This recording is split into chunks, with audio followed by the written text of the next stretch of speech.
इस हफ्ते भी पाकिस्तान स्टॉक एक्सचेंज में तेजी का सिलसिला जारी रहा और मार्केट ने 86,000 का लेवल भी अबूर किया। हफ्ते के अख्ताम पर इन्वेस्टर्स की तरफ से कुछ प्रॉफिट टेकिंग देखी गई, लेकिन इसके बावजूद KSE 100 इंडेक्स 1950 पॉइंट्स के इजाफे के साथ 85,483 पॉइंट्स पर बंद हुआ। मार्केट की तेजी को ऑयल एंड गैस एक्सप्लोरेशन और बैंकिंग स्टॉक्स ने लीड किया। सऊदी अरब के हाई पावर्ड बिजनेस डेलीगेशन ने इस हफ्ते पाकिस्तान का विजिट किया, जिसमें तकरीबन $2 बिलियन के एग्रीमेंट्स और MOUs साइन हुए। इसके अलावा सऊदी इन्वेस्टमेंट मिनिस्टर ने रिकॉर्ड एक मंसूबे में भी जल्द सरमायाकारी का इंदिया दिया। मार्केट की फ्यूचर परफॉर्मेंस पर हम बात करेंगे शाहिद अली हबीब से, जो आरिफ हबीब लिमिटेड के चीफ एग्जीक्यूटिव हैं। शाहिद साहब, thank you for joining us.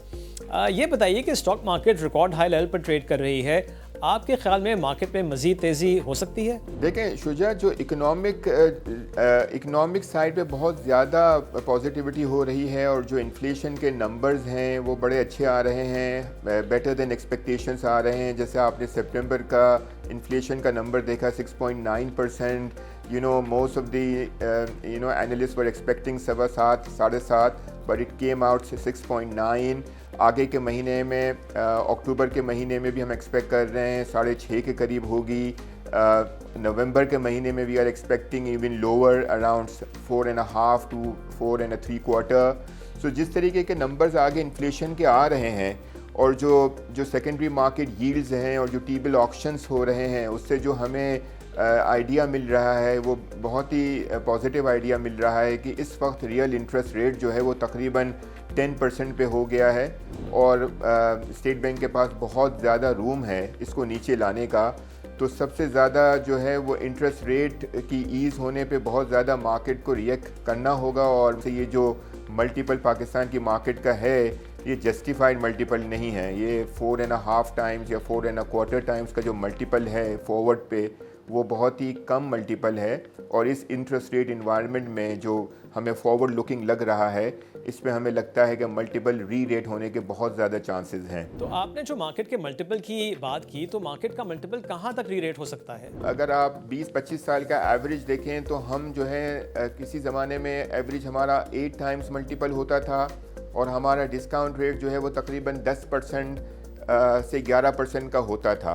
तो हमारा पहला टारगेट हमें लगता है जो अभी 4.4, 4.5 पे है, ये हमें लगता है कि 6 के मल्टीपल पे जाना चाहिए जैसे इंटरेस्ट रेट ईजिंग होना शुरू हो और एक स्टेबिलिटी रहे। उस इंटरेस्ट रेट इन्वायरमेंट की अगर स्टेबिलिटी रहती है तो डेफिनेटली हमें लगता है कि अच्छा खासा फंड्स जो हैं वो कन्वर्ट होकर एक्विटीज़ मार्केट में आएंगे। अच्छा, इस हफ्ते भी हमने फॉरेन इन्वेस्टर्स की तरफ से तकरीबन $22.6 मिलियन की सेलिंग होते हुए देखी, इसके बारे में आप क्या कहेंगे? शुजा, मैं ये भी बताऊं कि जो फॉरेन इन्वेस्टर्स का जो आउटफ्लो था, जो पैसिव फंड्स का जो आउटफ्लो था, जो बिकॉज हम इमर्जिंग मार्केट से फ्रंटियर मार्केट पे फुटसी पे चले गए, तो वो आउटफ्लो बहुत ही कंफर्टेबली हो गया है और इसमें इंस्टीट्यूशन इन्वेस्टर्स ने और हाई नेटवर्थ इंडिविजुअल्स ने बहुत ही अच्छा पार्टिसिपेट किया है और हमें मार्केट में इतना ज़्यादा उसकी वजह से डिक्लाइन नज़र नहीं आया, बल्कि मार्केट ने उसके एब्जॉर्प्शन के बाद मार्केट ने एक अच्छा गेन किया है। इसकी वजह ये है कि अब ख़त्म हो गया है वो आउटफ्लो। अब लोगों को नज़र आ रहा है कि आगे जो है वो कोई बहुत बड़ी सेलिंग भी नहीं है, बल्कि जो एक्टिव जो प्लेयर्स हैं फॉरेन के वो ट्रैवल बहुत ज़्यादा कर रहे हैं पाकिस्तान में आके देख रहे हैं। इतनी ज़बरदस्त रोड शोज़ जो हैं वो जो 2024 में हमें नज़र आए, वो मुझे लगता नहीं है कि 2013-14 के बाद कभी ऐसे रोड शोज़ हुए हों पाकिस्तान में। अच्छा शाहिद साहब, मार्केट में लोकल इंस्टीट्यूशंस की तरफ से आपको पार्टिसिपेशन कैसी नज़र आती है?